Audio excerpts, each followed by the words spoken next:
Alright, no more food talk, Philippe. No more. Sterile cockpit. And it's going to make me hungry. And we've eaten all the Choco Leibniz. Negative. I always have a little reserve. You are such a good pilot. You always have a backup. It's about options. Options with flying through the mountains, having options with weather, and options with food.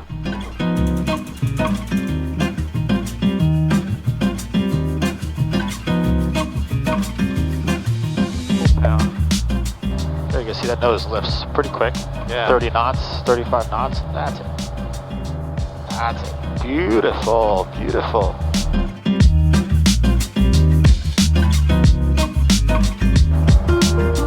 I'm gonna just hold the camera out here. Your flying is pretty competent. The reason I'm doing this is that you guys can all see this view that we have on our departure out of Venice. Seeing as stuff is PIC. I guess I am on this flight. Yeah, absolutely. With the FAA license now. Oh, there's the opening to the Grand Canal. 57, airborne 37. Report Malamocco, maximum 1,500 feet. Report Malamocco, maximum 1,500, November 557. General aviation, mate. So restrictive.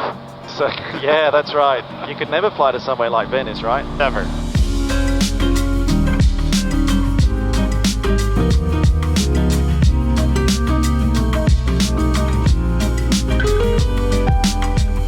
November 557 at Malamocco, maintaining 1,400. Did you have us going through Padova, Philippe? I'll go. Bless you. Whichever. You are doing this, man. You go wherever you want to go. Alright, no, I'm going to go around. Roger, report. Padova information, November 55557. November 55557, buongiorno. Buongiorno, November 55557. We're overhead Chioggia, departed Lido, maintaining 1,400. And we're tracking westbound. We'll remain outside controlled airspace. Roger, report. Further routing, please. November 557, be tracking north of Padova and then westbound with our destination Leipzig. No, Lausanne. Lausanne. Correction, November 557, destination Lausanne. Apologies. Firma, you stay out of Padova airdrome traffic zone, Padova Airport. A-firm will remain outside Padova aerodrome airspace, November 557.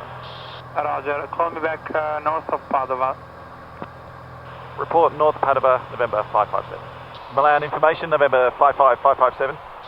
November trip 4557, November 55557, Milano, buongiorno, QNH 1015, standby. Look at that dam. How crazy is that? Damn, Philippe. Damn. Damn. You want it back? Okay, yeah, my plane. Have a bit of fun.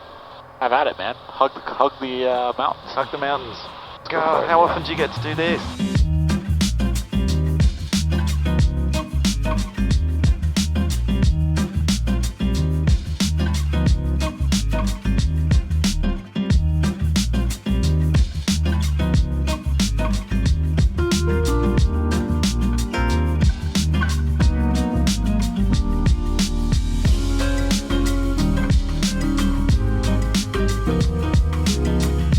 I should just quickly explain, but there's some restricted airspace up ahead which we have to stay below. So we've got a restriction of 2,000 feet just to stay underneath that restricted airspace which Milan information just told us. That's why we've come down a bit lower. Philippe's been having some fun around the peaks, but he's very generous. He's handed control over to me and now we're just hand flying. Look at this. Look at this ridge line. Oh, can you see that as we cross over? This is amazing. Wow. Oh, it's just so beautiful, isn't it? Incredible. And all these people that live here as well. Look at these towns. I get to see this every day.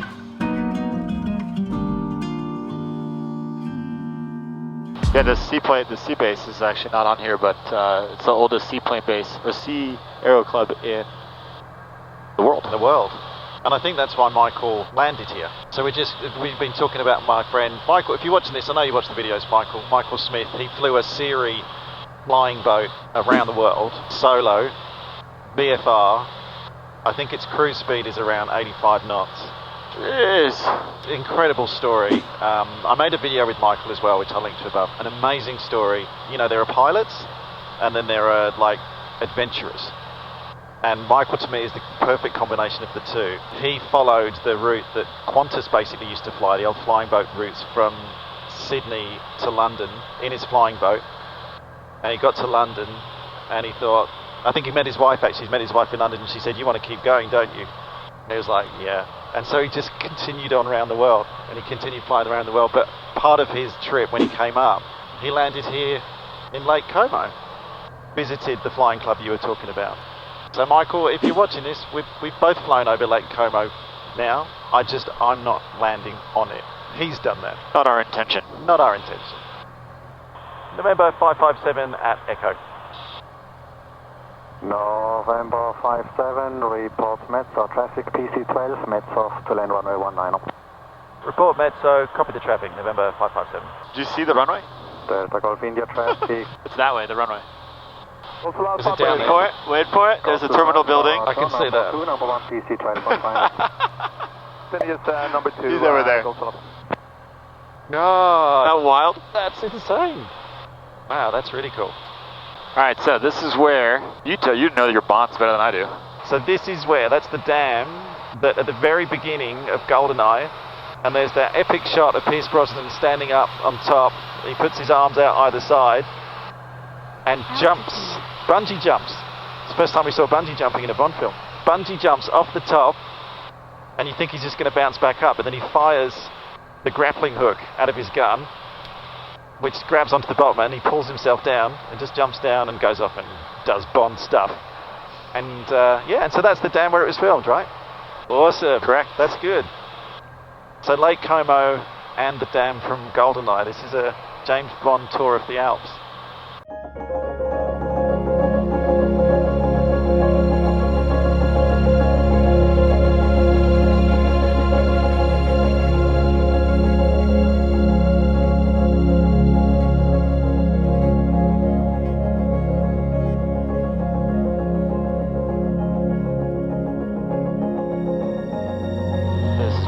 Look at this beautiful glacier.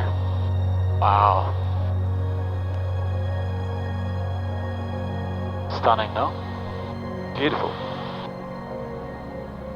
All the striations on the ground. Oh man, that's pretty perfect.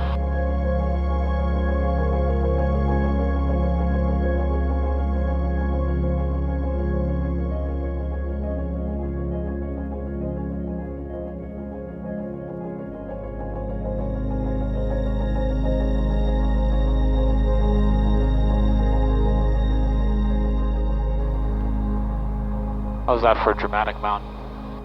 Well, you've got dramatic mountains and then you have this. We can't really contend with this in Australia. This is incredible.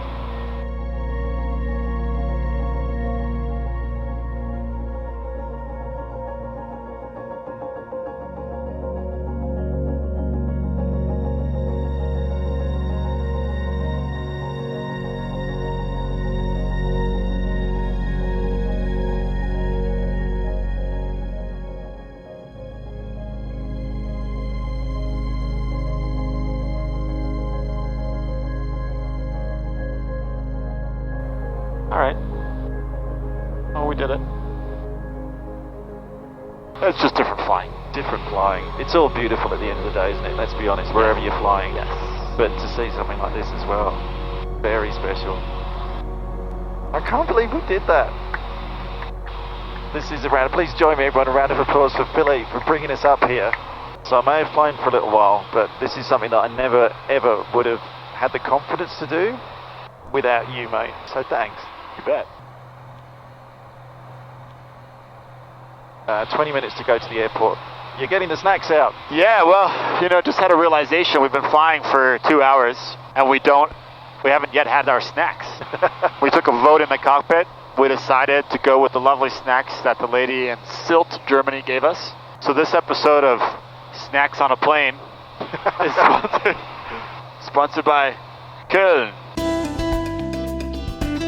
They're big on the food. They gave us these ones, and they gave us coupons. for free fish sandwiches, which is sort of the specialty of the island, which we enjoyed with the local pink fish.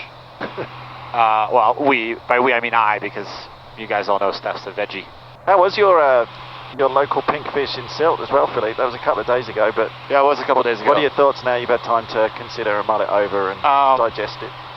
I'm glad that while we were eating it, you had garlic bread so that I could change the flavor profile in my mouth.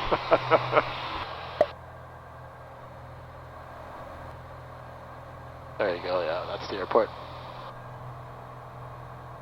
Lausanne traffic, November 557 on final, runway 18, full stop. That's it.